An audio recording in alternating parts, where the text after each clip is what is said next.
I stared at the check on our kitchen table, my father's signature scrawled across it, as my mother explained how my husband would always be a nobody, unworthy of our family name. 10 years of loving him suddenly reduced to a dollar amount they thought could erase him. I stared at the check on our kitchen table, my father's signature scrawled across it, as my mother explained how my husband would always be a nobody, unworthy of our family name. 10 years of loving him suddenly reduced to a dollar amount they thought could erase him. "This is more than generous, Claire," my father said, his voice calm and reasonable, like he was discussing a business transaction rather than trying to bribe me into leaving the man I loved. "Enough to give you a fresh start. Somewhere nice." The amount was staggering, 7 figures, more money than Michael would make in a decade at his teaching job. The kind of money that was supposed to make me forget 10 years of love, of building a life together, of choosing someone who saw me for me, not as an extension of the Montgomery family legacy.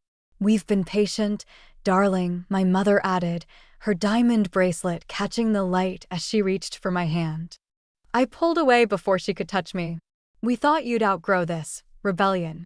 But it's been 3 years of marriage now, and we need to be realistic." "Realistic," I repeated, the word feeling hollow. "You can't possibly be happy," she continued, glancing around our modest apartment with barely concealed disdain. "The Montgomery name means something in this city. And you're living like normal people." I finished for her. My father sighed, straightening the cuffs of his tailored suit. "Claire, we've supported your independence. We've respected your choices, even when we disagreed. But this has gone on long enough. Michael is."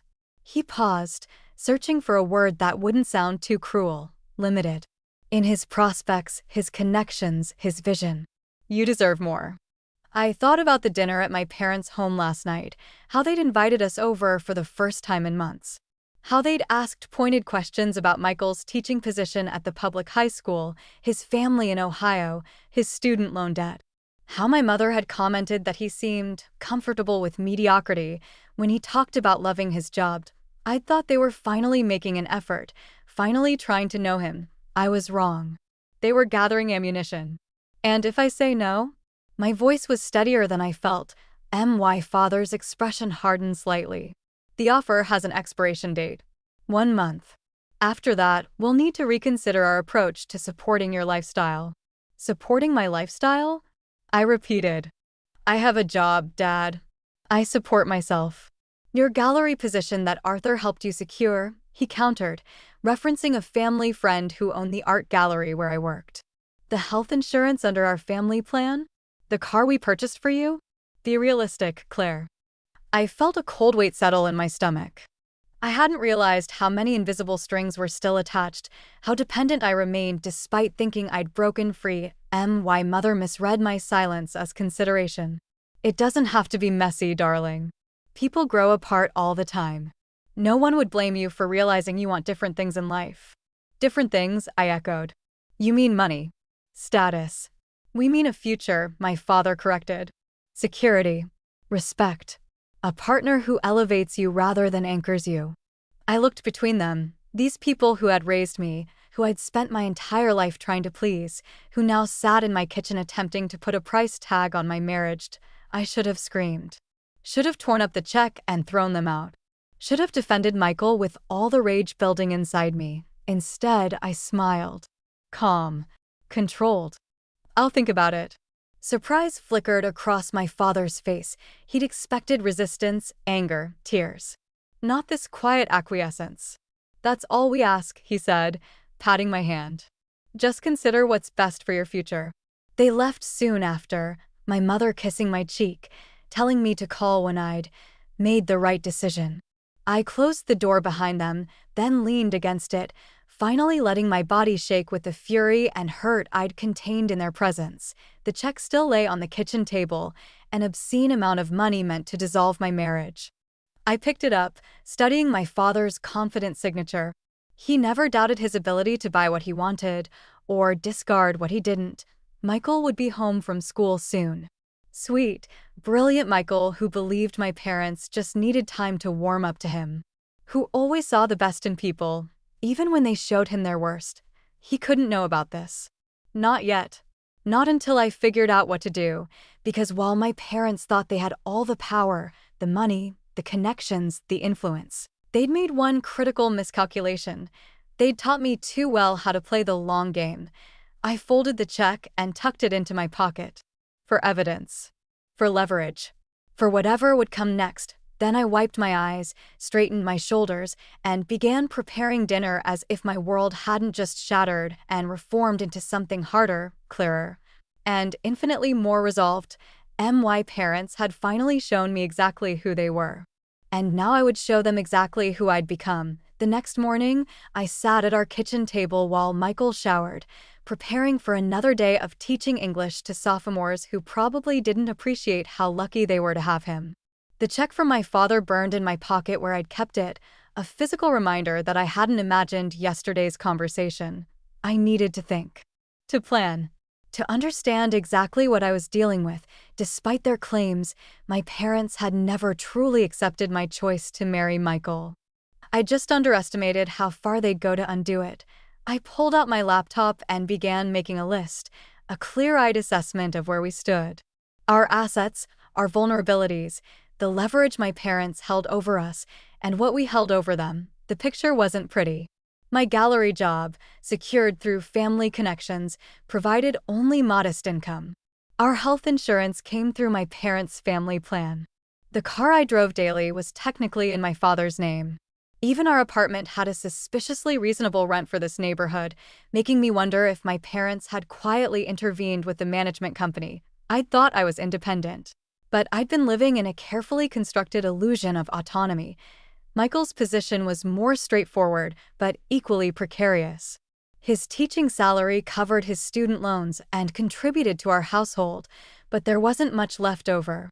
He'd recently applied for the head of the English department position, a significant promotion that would come with a meaningful raise. The decision was pending. I stared at the screen, the reality of our financial interdependence with my parents coming into sharp focus. They'd kept me tethered through 1,000 invisible threads of privilege and support, always maintaining the ability to cut those threads when it suited them. Michael appeared in the doorway, hair still damp, adjusting his tie. "Everything okay? You're intensely focused on something." I closed the laptop quickly. "Just gallery business. Inventory tracking." He smiled, crossing the room to kiss my forehead. "Sorry about dinner last night. I know your parents were, well, your parents. But maybe it's progress that they invited us at all." His optimism broke my heart. "Maybe," I said, forcing a smile. "I should know about the department head position by next week," he added, grabbing a travel mug of coffee. "That would help us start saving for a house, finally." The promotion. The one my father could probably influence with a single phone call to the school superintendent, who sat on the board of my father's foundation. "That's great, babe. You deserve it." After Michael left, I reopened my laptop and continued my assessment. What did we have that my parents couldn't control? My education, the art history degree and MBA they'd paid for, but couldn't take back. My network, not all of whom were exclusively my parents' connections, and most importantly, knowledge. I knew how my parents operated, their priorities, their pressure points. I'd been studying them my entire life, first to earn their approval, now to defend against their interference. I picked up my phone and called the one person who might understand. "Rebecca? It's Claire. I need your advice." Rebecca and I had been roommates in college. She'd married a woman her conservative family disapproved of, resulting in a painful estrangement followed by an eventual, carefully negotiated reconciliation. If anyone knew about navigating family rejection over a spouse, it was her. We met at a coffee shop far from my parents' usual haunts. I showed her the check. "Jesus," she whispered, eyes widening. "That's their attempt to buy me back," I finished. Rebecca handed back the check. "What are you going to do?" "I don't know yet, but I need to understand exactly what I'm dealing with." I hesitated. "There's something else that feels off. My parents have never shown interest in our finances before, but yesterday, my father knew specific details about Michael's student loans. Things I don't remember ever discussing with them." Rebecca's expression sharpened. "You think they've been gathering information on you? Monitoring you?" "Maybe." I've always kept my parents separate from our marriage. Michael doesn't even know half the things they've said about him because I didn't want to hurt him. But yesterday, it felt like they were operating with a whole file of information they shouldn't have had access to. Your parents have resources, Rebecca said carefully. Private investigators aren't expensive for people with that kind of wealth. The thought made my skin crawl, but it made sense. My father believed in due diligence in all things. Why not his daughter's marriage? I need to find out, I said.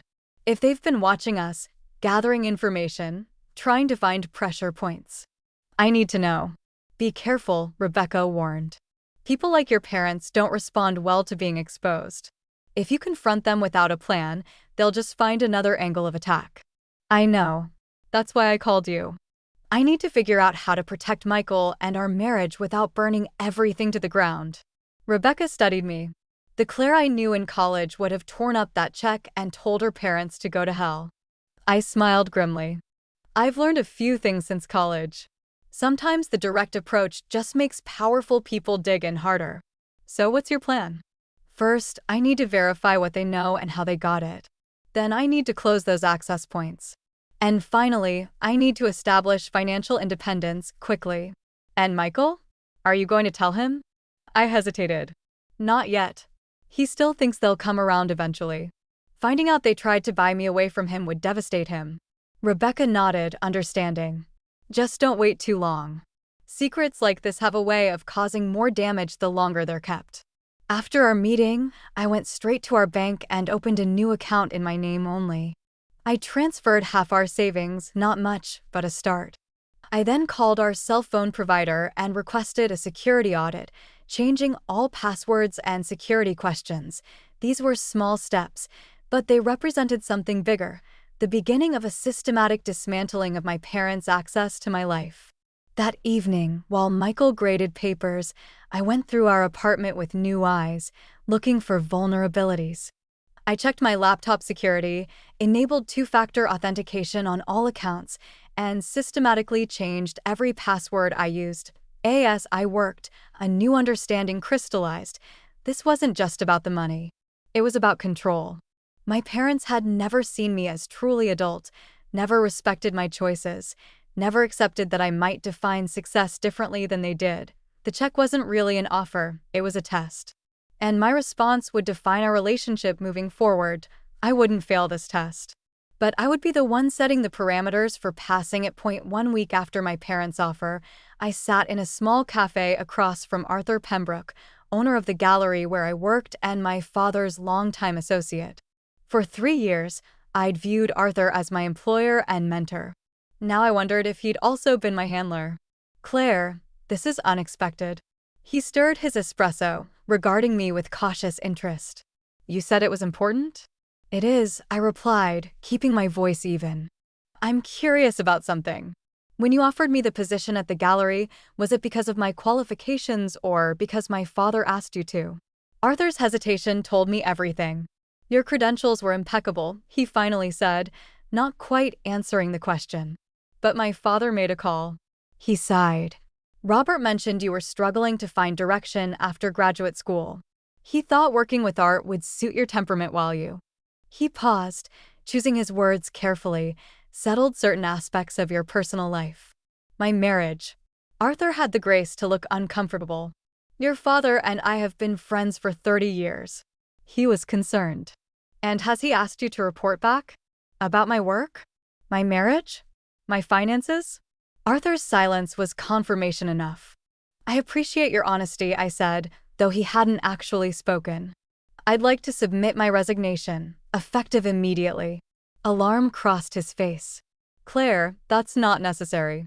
Your work has been excellent. I'm sure it has, I cut in. And I'm equally sure that as long as I work for you, my father will have access to information about my life that isn't his to have. I can't continue under those circumstances. He'll know I told you. No, I corrected. He'll assume I figured it out on my own. Which I should have, long ago. Arthur studied me with newfound respect. You're more like your father than either of you realize. I stood, gathering my bag. Thank you for the opportunity, Arthur. I've learned a great deal. What will you do now? He asked as I prepared to leave. I smiled. Something authentic. My next stop was Elise Chen's office. Elise had been my classmate in business school before founding her own art consultancy. We'd stayed in touch, and I'd occasionally sent clients her way when they needed services beyond what our gallery offered. Unlike Arthur, Elise had built her business without family connections or inherited wealth. She'd succeeded through talent and tenacity, qualities I suddenly appreciated far more deeply. "You want to join my team?" Elise asked, surprised by my proposal. "I thought you were settled at Pembroke's." "I'm ready for a change," I replied. "And your operation is more aligned with my goals." Elise leaned back in her chair, considering. "Your client relationships would be valuable. And your eye for emerging artists is solid. But I need to be clear, I can't match what Pembroke pays." "I understand." And she added carefully, "I'm assuming your family connections won't be part of what you bring to the table." I appreciated her directness. "Absolutely not. This would be entirely independent from my family." She nodded, satisfied. "I can offer you a 3-month trial period. Commission-based, with a modest base salary." It was less than half what I'd made at the gallery, but it came without invisible strings. "I accept." With my employment situation addressed, I moved to the next phase of preparation. I contacted our insurance broker and arranged for private health coverage. I visited the DMV and transferred my car title into my name, using funds from my separate account to pay off the remaining value to my father. Each step was calculated, methodical, closing access points, establishing independence. Preparing for the confrontation I knew was coming. The most difficult preparation, however, was with Michael. He noticed the changes, of course, my resignation from the gallery, the new insurance cards, my increasing preoccupation. He didn't press at first, giving me space I hadn't asked for but desperately needed, until finally, he couldn't ignore it anymore. "Something's going on," he said one evening, sitting beside me on our couch. "You've been making major life changes without discussing them. That's not like you. That's not like us." I took his hand, knowing I couldn't tell him everything yet, but needing to share enough truth to maintain his trust. "I've been realizing how dependent I've been on my family's connections," I said carefully. "The gallery job, the insurance, even the car, they all came through my parents. I need to establish myself independently. Because of how they treat me," he concluded, his expression somber. "Because of how they treat us," I corrected. "Our choices. Our life together." He squeezed my hand. "I know they've never approved of me. I'm not blind, Claire." "It's not about you," I insisted. "It's about control. They've never accepted that I might choose a different path than the one they planned." Michael studied me, his English teacher's perception seeing more than I was saying. "Did something happen?" "At the dinner." I hesitated, not ready to reveal the check or the full extent of my parents' interference.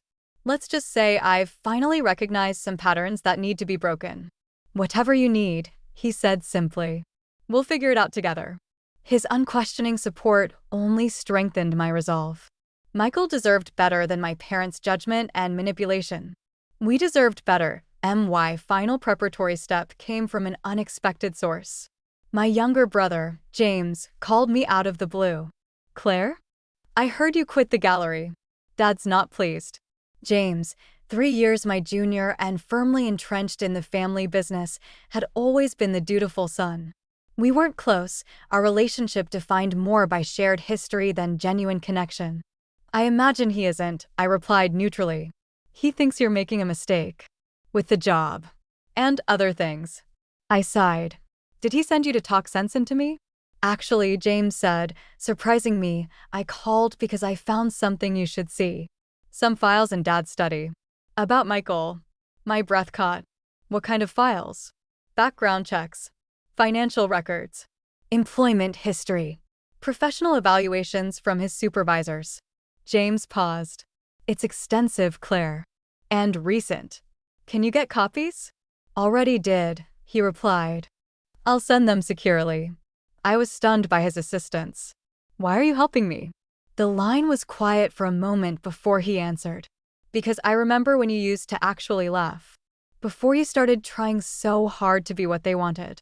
The documents arrived the next day, comprehensive surveillance of my husband's life, conducted by a private investigator my father had retained.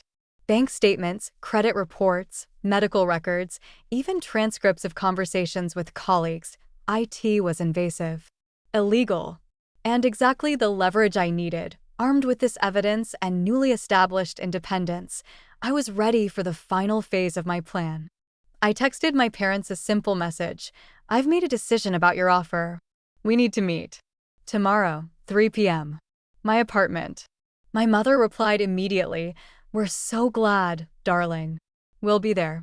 They thought they were coming to collect their daughter. They were wrong. The chessboard was set. All pieces in position. Tomorrow, they would learn exactly who they were playing against. I prepared our apartment meticulously for my parents' arrival. Coffee service arranged on the living room table. Files neatly stacked on the side table. The check, still uncashed, placed in the center where it couldn't be missed. Michael was at school, teaching. I had asked him to come home early, but not told him why. Some conversations needed to happen in sequence. At precisely 3 p.m., the doorbell rang. My parents were nothing if not punctual. I opened the door to find them looking expectant, victorious even. My mother wore pearls and a designer dress, as if coming to collect me from a regrettable situation. My father stood behind her, his expression a mixture of satisfaction and impatience. "Claire, darling," my mother said, stepping forward to kiss my cheek. I allowed it, keeping my face neutral. "Please come in," I said, leading them to the living room. "Can I offer you coffee?" "That would be lovely," my mother replied, settling onto our couch with careful consideration, as if afraid it might soil her outfit. My father remained standing, his gaze fixed on the check on the coffee table. "You've had time to consider our offer." "I have," I confirmed, pouring coffee with steady hands. "Though I'm curious, how did you decide on that specific amount?" My father looked slightly taken aback by the question. "We thought it was fair. Generous, even." "Based on what valuation?" I pressed, handing them each a cup. "What metrics did you use to determine the price of my marriage?" My mother's smile faltered. "Claire, that's not, did you calculate Michael's earning potential over a lifetime? Subtract it from what you believe I could make with a more suitable husband? Or was it simpler, just the minimum amount you thought would tempt me?" My father's eyes narrowed. "We're trying to help you, Claire." "Are you?" I picked up the first file from the stack and opened it. "Is that why you hired a private investigator to monitor my husband? To gather his financial records, medical history, personal correspondence? To help me?" My parents exchanged a quick glance, surprise, then anger. My father recovered first. "Where did you get that? Does it matter?" I extracted a page detailing Michael's student loan payments. "What matters is that you've been invading our privacy. Systematically monitoring my husband's life without consent. Do you know that's illegal, Dad?" "I was protecting my daughter," he said stiffly. "Learning the truth about the man you married." "And what truth did you discover?" I set the file down and picked up another. "That he pays his debts on time? That his students and colleagues respect him? That he has no hidden vices or secrets?" My mother shifted uncomfortably. "Claire, your father was concerned. You weren't concerned," I cut in. "You were searching for ammunition. Something to use against him. Against us." I opened a third file containing employment records. "You even contacted his school superintendent. What exactly were you hoping to accomplish there?" My father's jaw tightened. "Andrew Calloway is on my foundation board." I merely inquired about Michael's performance. The week before the department head position was to be decided, I noted. Interesting timing. A flicker of guilt crossed my father's face, quickly suppressed. "You're making assumptions." "Am I?" I extracted another document, an email chain between my father and Arthur Pembroke discussing my work performance and personal life. "Just like I'm assuming Arthur has been reporting back to you since the day you arranged my employment? That my apartment's surprisingly affordable rent might be due to your intervention with the management company? That every aspect of my adult life has been subject to your manipulation?" My parents sat in stunned silence, their coffee untouched. "Claire," my mother finally said, her voice soft, placating, "we only want what's best for you." "No," I replied evenly. "You want what's best for the Montgomery name. For your social standing. For your comfort." I gathered the files into a neat stack. Here's what's going to happen. I'm returning your check. I've resigned from Arthur's Gallery. I've transferred the car title into my name and settled the remaining payments. I've arranged for private health insurance. All connections severed. My father leaned forward, voice hardening. You're making a mistake. This rebellious phase. I'm 32 years old, Dad. This isn't a phase, it's my life. I met his gaze directly. If you want to maintain a relationship with me, with us, it will be on new terms. No interference. No manipulation. No disrespect toward my husband. And if we refuse, he challenged, I tapped the files. Then these documents detailing your illegal surveillance go to Michael's lawyer. I imagine the superintendent might also be interested to learn about your attempts to influence his hiring decisions. My mother gasped. You would expose your own family? Create a public scandal? I would protect my marriage, I corrected.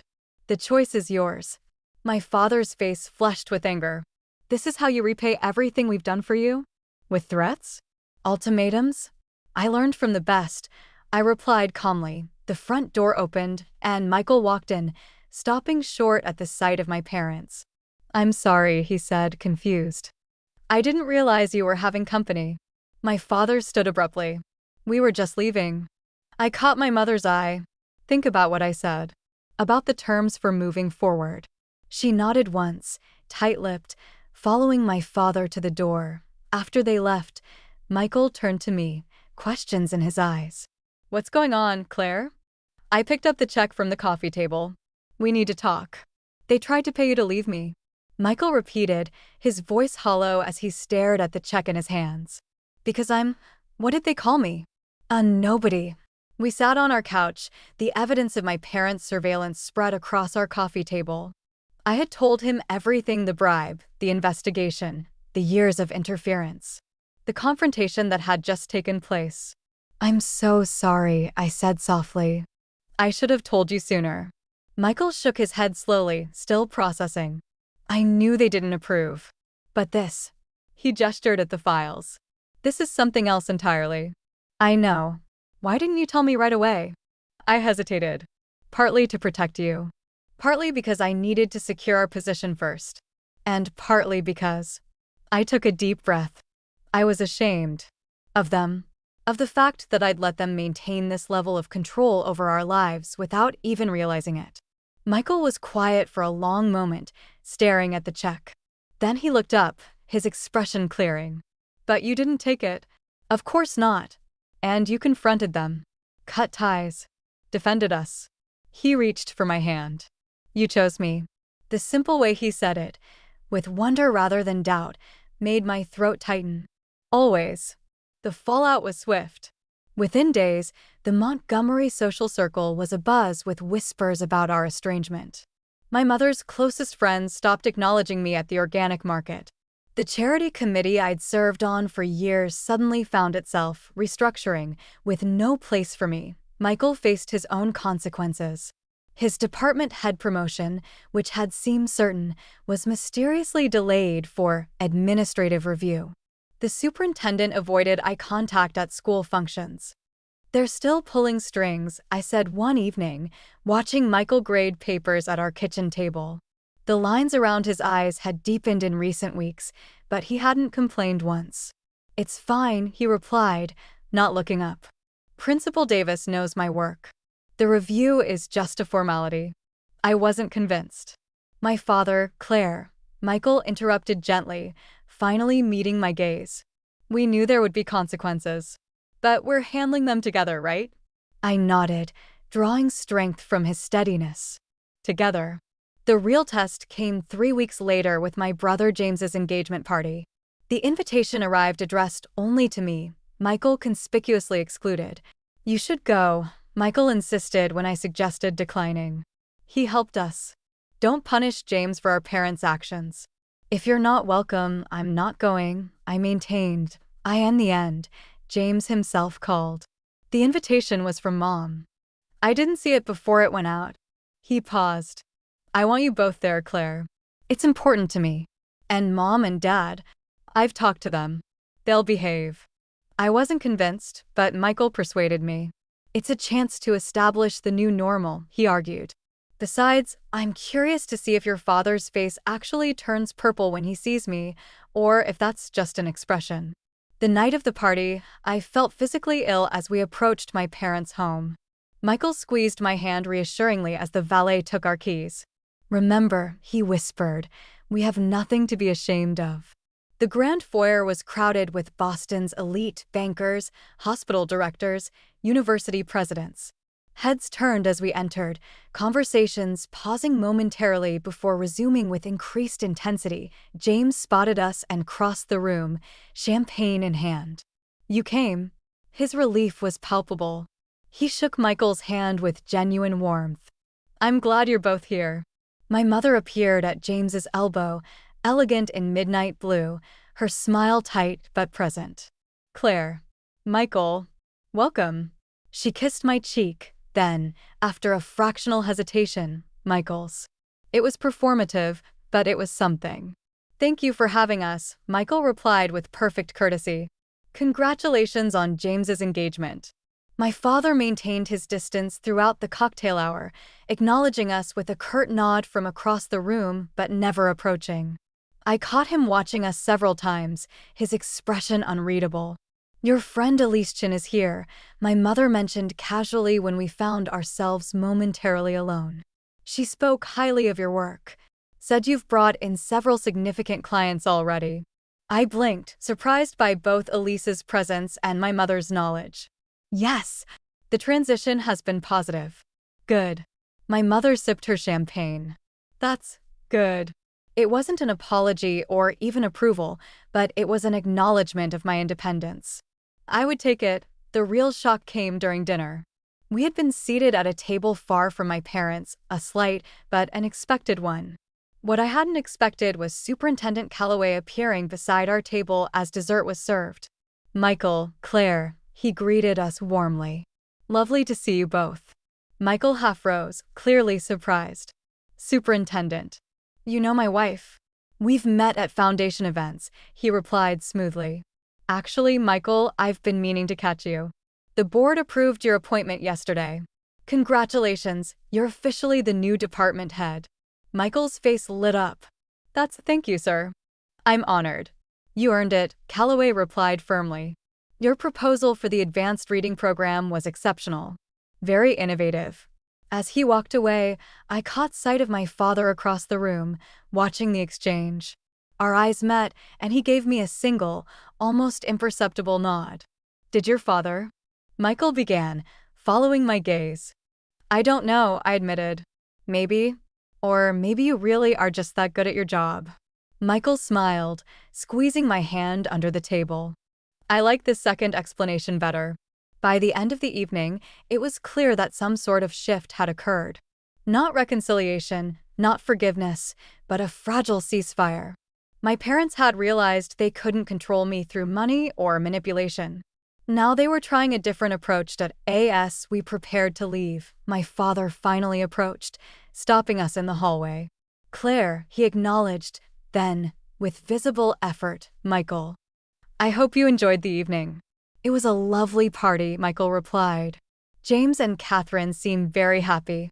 My father nodded stiffly. They are. An awkward silence fell. I waited, letting him struggle. Your mother tells me your new position is going well, he finally said. It is. Another pause. Then, with what appeared to be physical pain, he added, and congratulations on the department head position, Michael. It's well-deserved, I'm sure.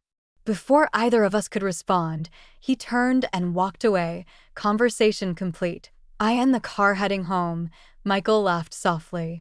Was that your father attempting civility? I believe it was, I confirmed, feeling something between amusement and disbelief. Progress? I thought about it, about the complicated path ahead. Maybe. On their terms, it would have been impossible. But on ours, Michael nodded, understanding. It's a start. The ceasefire lasted exactly 6 weeks. Long enough for me to think perhaps we had reached a new understanding, a way forward with clear boundaries and mutual respect. I should have known better. The first sign came in the form of a dinner invitation, not from my parents. but from the Calloway family. A small gathering at their home, ostensibly to celebrate Michael's new position. "It seems genuine," Michael said, reviewing the handwritten note. Susan Calloway mentioned that several department heads will be there. I wasn't so sure. It's strange timing. And the Calloways have always been firmly in my parents' social circle. Maybe they're branching out, Michael suggested, ever optimistic. Or maybe your father really has accepted that I earned the position on merit. I wanted to believe it was possible, that my confrontation had truly changed something fundamental in my parents' approach, that they had recognized our autonomy and were genuinely trying to adapt. We accepted the invitation. The dinner started pleasantly enough. The Calloways were gracious hosts, their home elegant but not ostentatious. The conversation flowed easily, focusing on educational initiatives and school district politics. Michael shone in these discussions, his passion for teaching and thoughtful insights drawing appreciative nods from the other educators present. I was beginning to relax when I noticed Superintendent Calloway directing Michael toward his study for what he called a quick chat about the departmental budget. My instincts flared. I excused myself from the conversation with Susan Calloway and moved to follow them, but found my path blocked by a familiar figure. "Claire," said Edward Wheaton, my father's attorney and close friend since college. "I was hoping to catch you. Your mother mentioned you've taken a position with Elise Chen's firm." I hadn't realized Edward was attending. His presence confirmed my suspicions. This wasn't just a professional dinner. "Yes," I replied cautiously. "It's been a positive move." "Interesting choice," he mused. "Small operation, limited client base. If you're exploring options, I know several galleries better aligned with your expertise." I recognized the offer behind his words. The Montgomery influence extending an olive branch, or rather, a golden handcuff. "I'm quite content with my current position, thank you." Edward nodded, undeterred. "Of course. Though I should mention, Chen's firm is bidding on the Atkinson collection. Your father sits on the selection committee." The implication was clear. My parents' sphere of influence extended far beyond what I had managed to disentangle from. They could help or hinder my new career with a single word. "How convenient that you're sharing this information," I observed, keeping my voice level. "Is this a warning or an offer?" Edward smiled blandly. "Merely a coincidence I thought might interest you." Before I could respond, I heard Michael's voice from the direction of the study. "I appreciate the advice, but I'll need to discuss this with Claire first." I excused myself from Edward and moved toward the sound. Michael was emerging from Calloway's study, his expression polite but tight. "Everything okay?" I asked quietly as I reached his side. "Fine," he replied, though his tone suggested otherwise. "Just discussing some career opportunities." We made our excuses shortly after, claiming an early morning commitment. In the car, Michael finally explained. "Calloway offered me a position at the district administrative level. Curriculum development. Significant salary increase, but you'd leave teaching," I finished. I knew how much Michael loved the classroom, the direct interaction with students. "Exactly." He frowned. "And it came with strings attached. The position would require evening events, foundation galas, being part of the community." "My parents' community," I translated. Michael nodded. It felt orchestrated, like I was being offered a path to acceptability. If I took on the right role, wore the right clothes, attended the right functions, then you wouldn't be a nobody anymore, I concluded, anger building in my chest. You'd be a suitable project they could gradually mold into something acceptable. Meanwhile, Edward Wheaton just happened to mention that your father could influence whether Elise gets the Atkinson collection, Michael added, putting the pieces together. "They're trying to pull us back into their orbit. On their terms." I stared out the window at the passing streetlights. After everything, the confrontation, the exposure of their surveillance, the clear boundaries I had established, they were still trying to control us. They had simply switched tactics, moving from direct interference to subtle manipulation. "They think they're being clever," I said finally. "Offering carrots instead of sticks. Making it seem like they're accepting you when really they're trying to transform you into someone they find acceptable." Michael reached for my hand across the console. "What do we do?" I squeezed his fingers, already formulating a plan. We show them that we recognize the game and that we're not playing. The next morning, I called Elise directly. I need to know about the Atkinson collection bid. Elise sighed. I wondered if you'd hear about that. Yes, we're bidding. And yes, your father is on the selection committee. He's already implied that our chances would improve if certain internal adjustments were made. Meaning if you let me go. He didn't say it explicitly, but Elise trailed off. Claire, I value your work, but this collection would transform our firm. I need to consider what's best for the business. I understand, I said, and I did. My father had chosen his target well. What if I told you there was a way to get the collection without giving in to his leverage? I'm listening. After outlining my approach to Elise, I called James. I need your help again, I explained. Dad is trying to pressure Elise's firm by threatening their bid for the Atkinson collection. James didn't sound surprised. They discussed it at dinner last week. Dad thinks if you lose your position, you'll come back to the fold. Accept their version of your life. Can you help me get information about the other bidders? The selection criteria? Already on it, James replied. Catherine's cousin works for the Atkinson Foundation. I'll have details by tomorrow. Michael, meanwhile, scheduled a meeting with Superintendent Calloway. I'm declining the administrative position, he informed me afterward. But I pitched my advanced reading program expansion instead. If he was genuinely impressed with it before, this gives him a chance to prove it through funding. Our counteroffensive moved quickly. With James's intelligence about the selection process, Elise was able to adjust her bid to emphasize the unique perspectives her diverse team, including me, brought to art curation. I reached out to several influential artists I knew from my gallery days, securing statements of support for Elise's approach to emerging talent, but the most effective move came from an unexpected quarter. Michael's former student, now an assistant at the Atkinson Foundation, organized an educational outreach program featuring artists from Elise's roster, bringing art directly into public school classrooms, including Michael's. The story was picked up by local media. Innovative art education program connects elite collections with underserved students. The foundation board, committed to community engagement, took notice. A week later, Elise received notification that her firm had secured the Atkinson collection, not through my father's influence, but despite his opposition. That same day, the school board approved funding for Michael's expanded reading program based on its educational merit and community support. We had outmaneuvered my parents not by direct confrontation, but by creating success on our own terms that made their influence irrelevant. The final move came when I received a text from my mother, "Your father and I would like to discuss recent events." Dinner Friday? I showed Michael the message. What do you think? He considered it carefully. I think it's time we hosted them for a change. At our home on our terms. I smiled, sending a reply, "We'd be happy to have you over. Our place, 7 p.m. The response was immediate, "We'll bring wine." No protests, no attempts to change the venue to somewhere more in line with their standards. Just simple acceptance. Perhaps they were finally beginning to understand. We weren't rejecting them, we were rejecting their control. And if they wanted to be part of our lives, they would need to respect the difference. As Michael and I prepared for their visit, I felt neither triumph nor anxiety, just a quiet certainty that we had found our own path forward. Together, on our terms, creating a life authentic to us rather than prescribed by others. "Ready?" Michael asked as 7 o'clock approached. I squeezed his hand. "Ready."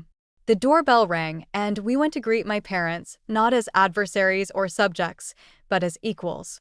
Of my parents' interference. Let's just say I've finally recognized some patterns that need to be broken. "Whatever you need," he said simply. "We'll figure it out together." His unquestioning support only strengthened my resolve. Michael deserved better than my parents' judgment and manipulation. We deserved better. My final preparatory step came from an unexpected source. My younger brother, James, called me out of the blue. "Claire? I heard you quit the gallery." Dad's not pleased. James, 3 years my junior and firmly entrenched in the family business, had always been the dutiful son. We weren't close, our relationship defined more by shared history than genuine connection. "I imagine he isn't," I replied neutrally. He thinks you're making a mistake. With the job. And other things. I sighed. Did he send you to talk sense into me? Actually, James said, surprising me, I called because I found something you should see. Some files in Dad's study. About Michael. My breath caught. What kind of files? Background checks.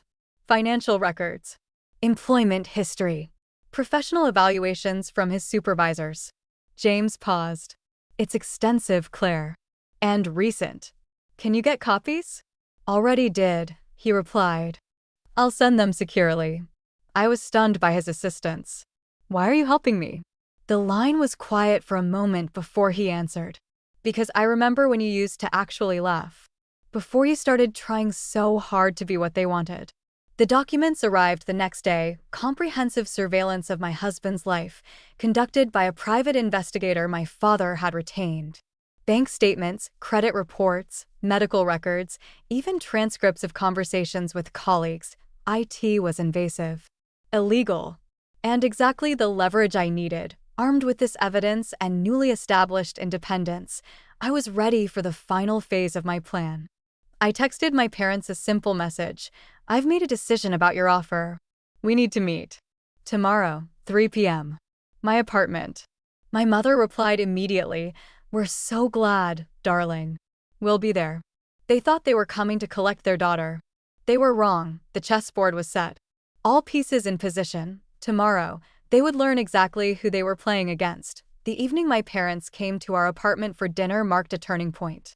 They arrived exactly on time, my father carrying an expensive bottle of wine, my mother a small bouquet of flowers, conventional hospitality gifts that somehow felt like peace offerings in this context. Welcome, Michael greeted them, taking their coats with a warmth that never ceased to amaze me. Despite everything they had done, he remained gracious. Our apartment, modest by their standards, had been prepared with care. Nothing extravagant or showy, just a home-cooked meal in a clean, comfortable space filled with books, art, and the small treasures of our life together. My mother glanced around, her usual critical assessment visible but muted. You've rearranged since we were last here. It's very cozy. From her, this qualified as effusive praise. Dinner proceeded with careful conversation, neutral topics, gentle explorations of where boundaries now stood. My father asked about Elisa's firm and the Atkinson collection without mentioning his role on the selection committee. My mother inquired about Michael's reading program with what seemed like genuine interest. It wasn't until dessert that we approached the elephant in the room. I understand you declined Andrew Calloway's administrative position, my father said to Michael, setting down his fork. An interesting choice, given the financial benefits. Michael nodded. Teaching is where my skills and passion align. The classroom is where I can make the most difference.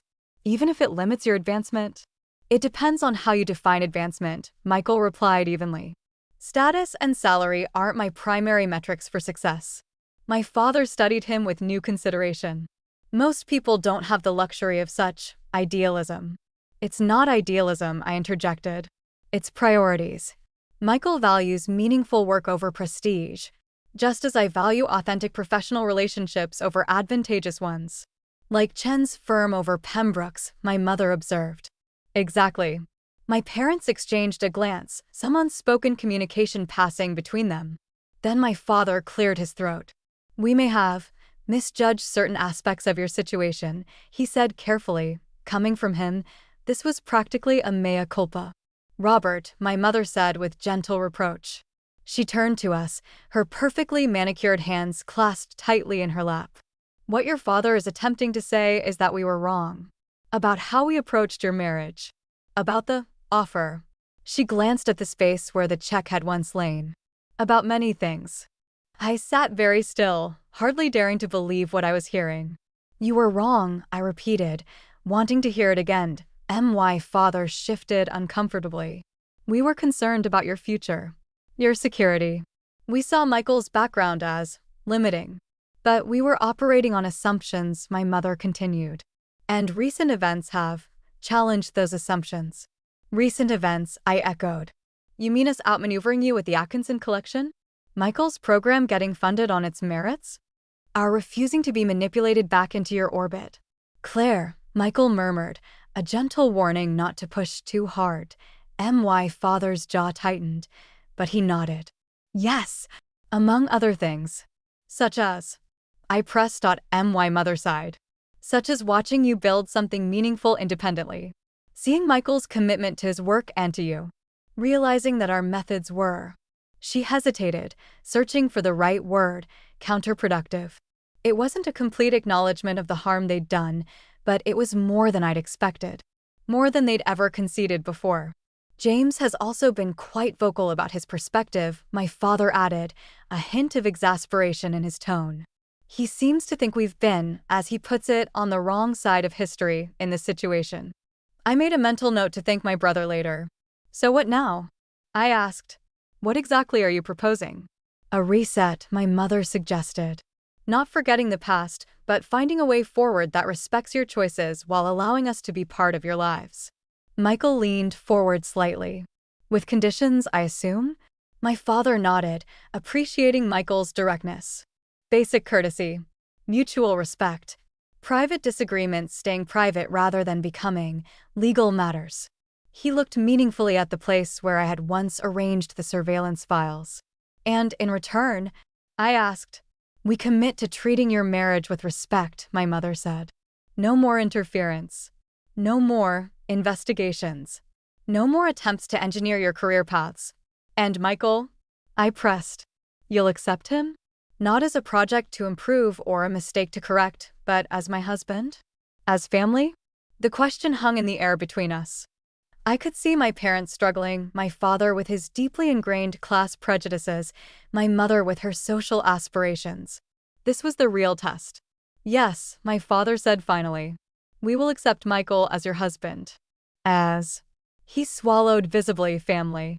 Michael, ever gracious, extended his hand across the table. I appreciate that, Robert. And I hope you know that despite our differences, I've always respected what you and Elizabeth built, both your business success and your family. Claire loves you both deeply, even when that love has been tested.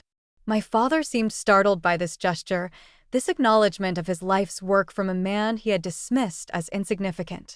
After a moment's hesitation, he took Michael's hand. Thank you, he said, the words coming out stiff but sincere. It wasn't a Hollywood reconciliation, no tearful embraces or profound declarations of newfound understanding. It was tentative, fragile, a careful reconstruction of something broken but perhaps not beyond repair. As my parents prepared to leave later that evening, my mother paused in the entryway. Claire, she said quietly, I'm sorry. For the check. For everything. The words clearly cost her, and their sincerity caught me off guard. I hadn't expected a direct apology, especially not from her. Thank you, I replied simply. That means a lot. She nodded once, then followed my father to their waiting car. Well, Michael said as we closed the door behind them. That was surprising, I finished, leaning against him. Do you think they meant it? Parts of it, he answered thoughtfully. Your father's pride is still struggling, but your mother seems genuinely remorseful. It's a beginning. I considered this. What if it's just another strategy? A softer approach to ultimately get what they want. Michael led me back to the living room, where we settled on the couch. Then we'll handle it, just like we handled everything else. But Claire, at some point, we have to decide whether to give them the chance to change. Whether to live our lives expecting betrayal or allowing for growth. I knew he was right. The hardest part of resolving conflict wasn't establishing boundaries or demanding accountability. It was choosing to believe change was possible while remaining vigilant against repeated harm. I'm not ready to fully trust them, I admitted. No one's asking you to, Michael assured me. Trust can be rebuilt gradually, with consistent action over time. But tonight was a first step. I nodded, resting my head on his shoulder. My parents hadn't suddenly transformed into the supportive, accepting family I'd always wanted. But they had, perhaps for the first time, recognized my autonomy and respected my choices, not because they agreed with them, but because they recognized they had no right to override them. It wasn't everything, but it was something. A foundation upon which, perhaps, we could build a new kind of relationship. One based not on control and obligation, but on mutual respect and chosen connection. The resolution wasn't perfect, but it was real.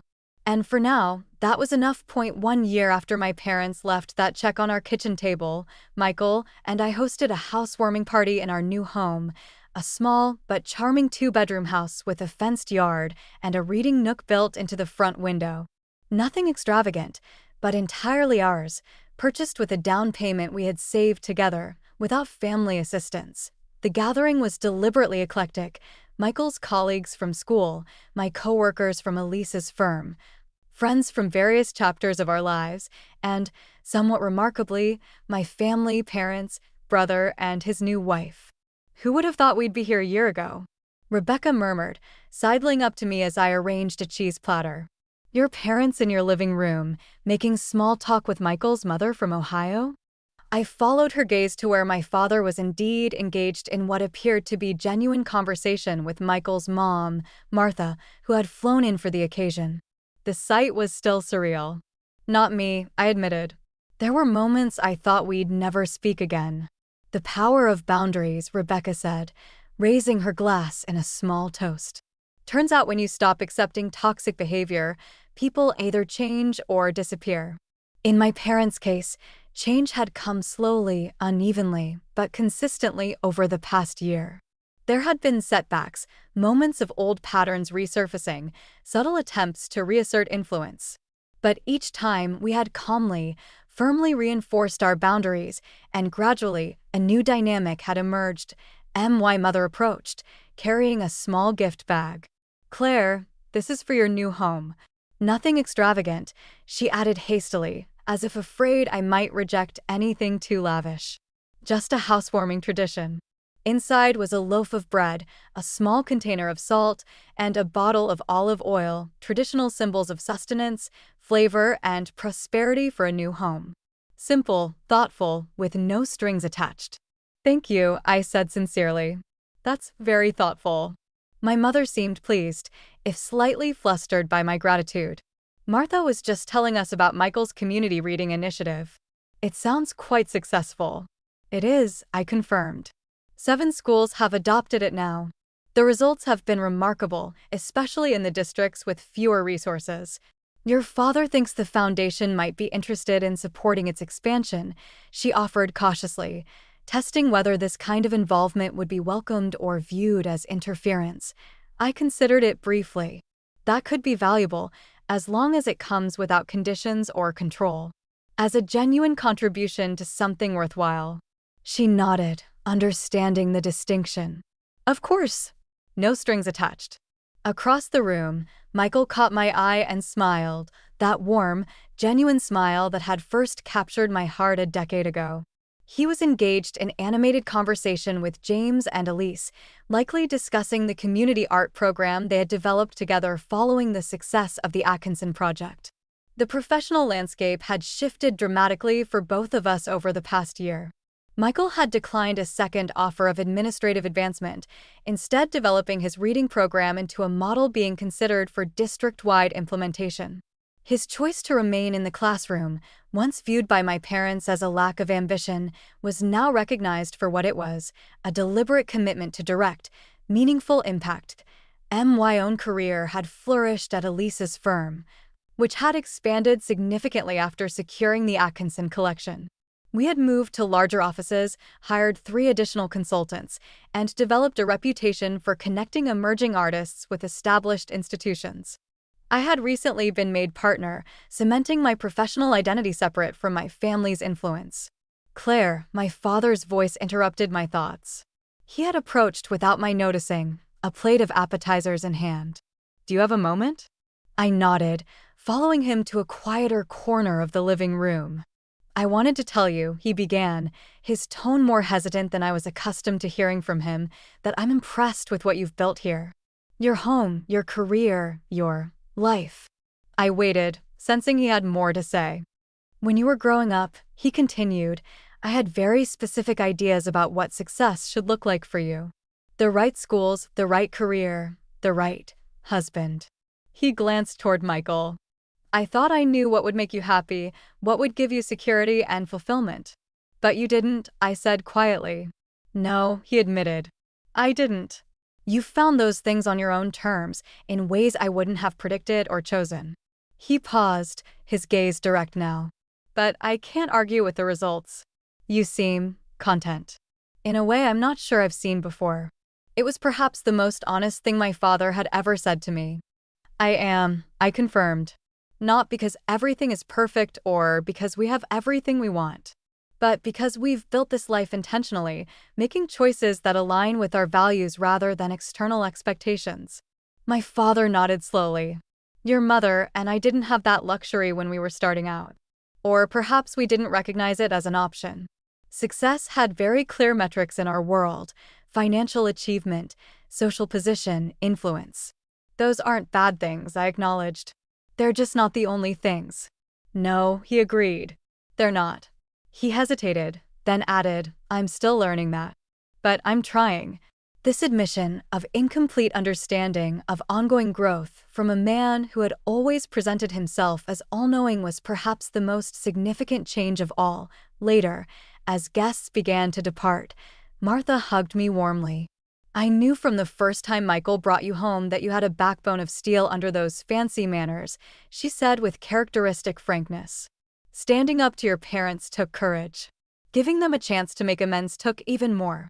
Her words stayed with me as Michael and I cleaned up after the party, moving comfortably around each other in our new space. Penny for your thoughts? He asked, catching my distant expression. I was thinking about what your mom said. About standing up to my parents and then giving them a chance to change. I rinsed a plate, passing it to him to dry. A year ago, I thought the resolution would be either complete estrangement or total surrender. I never imagined this middle ground where they're part of our lives, but on completely different terms. Michael nodded thoughtfully. Relationships aren't static. They're constantly being renegotiated as people change and circumstances evolve. The key is whether everyone's willing to participate in that evolution honestly. When did you get so wise? I teased, flicking soap suds at him. I've always been wise, he replied with mock indignation. It's part of why you fell for me, along with my rugged good looks and impressive collection of literary references. I laughed, leaning against the counter. Do you ever think about what would have happened if I'd taken that check? No, he said simply. Because I know you, Claire. Really know you. Taking that check was never a possibility, no matter how it might have appeared to your parents. His certainty warmed me, this unshakable faith in who I was at my core. Besides, he added with a grin, we've built something far more valuable than whatever amount was on that check. He was right. We had built a life of integrity, of purpose, of genuine connection, first with each other, then with a community of our choosing, and now, tentatively, even with my family on new and healthier terms. The money my parents had offered represented a transaction, my authentic life in exchange for material comfort and familial approval. What we had created instead was a transformation, not just of our circumstances, but of the fundamental dynamics that had defined my family relationships for decades. The following weekend, we received a call from James. Catherine and I are expecting, he announced, his voice a mixture of excitement and terror. You're going to be an aunt and uncle. After congratulating him, I asked how our parents had taken the news. Actually, James said, they asked if you and Michael would be godparents. Dad specifically suggested it. The request stunned me into momentary silence. Godparents in our family tradition were more than ceremonial roles. They were chosen family, entrusted with significant influence in a child's life. For my parents to suggest Michael and me represented a profound shift in their perception. When I told Michael, his response was characteristically thoughtful. They're not just accepting me anymore, he observed. They're acknowledging the value of our life choices, our priorities, our way of seeing the world. They want their grandchild exposed to that. He was right. This wasn't merely tolerance or reluctant acceptance. It was a recognition of worth, of meaningful contribution. Not because we had conformed to their expectations, but precisely because we hadn't. That evening, as we sat in our reading nook watching the sunset paint the sky in shades of pink and gold, I reflected on the journey of the past year. From the moment of betrayal when my parents had tried to buy me away from the man I loved to this new beginning where they were, imperfectly but genuinely, becoming part of our chosen family. What are you thinking about? Michael asked, his hand finding mine in the soft evening light. That sometimes the best new beginnings come from refusing the endings others try to write for us, I replied. Outside our window, spring was taking hold, new growth emerging from soil that had weathered the winter's harshest days. Inside, wrapped in the life we had built together, I felt a similar renewal. Not a perfect resolution with every hurt healed and every difference reconciled, but something real and living and true. A story still being written, but now on our own terms. Of my parents' interference. Let's just say I've finally recognized some patterns that need to be broken. Whatever you need, he said simply. We'll figure it out together. His unquestioning support only strengthened my resolve. Michael deserved better than my parents' judgment and manipulation. We deserved better. My final preparatory step came from an unexpected source. My younger brother, James, called me out of the blue. Claire? I heard you quit the gallery. Dad's not pleased. James, 3 years my junior and firmly entrenched in the family business, had always been the dutiful son. We weren't close, our relationship defined more by shared history than genuine connection. I imagine he isn't, I replied neutrally. He thinks you're making a mistake. With the job. And other things. I sighed. Did he send you to talk sense into me? Actually, James said, surprising me, I called because I found something you should see. Some files in Dad's study. About Michael.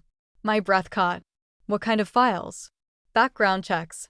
Financial records. Employment history. Professional evaluations from his supervisors. James paused. It's extensive, Claire. And recent. Can you get copies? Already did, he replied. I'll send them securely. I was stunned by his insistence. Why are you helping me?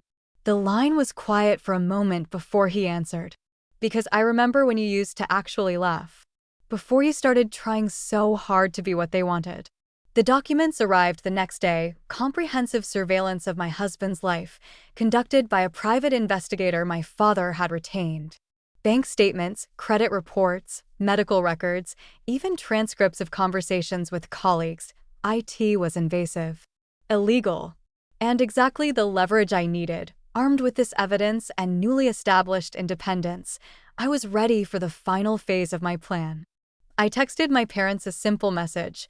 I've made a decision about your offer. We need to meet. Tomorrow, 3 p.m. My apartment. My mother replied immediately, We're so glad, darling. We'll be there. They thought they were coming to collect their daughter. They were wrong, the chessboard was set. All pieces in position. Tomorrow, they would learn exactly who they were playing against.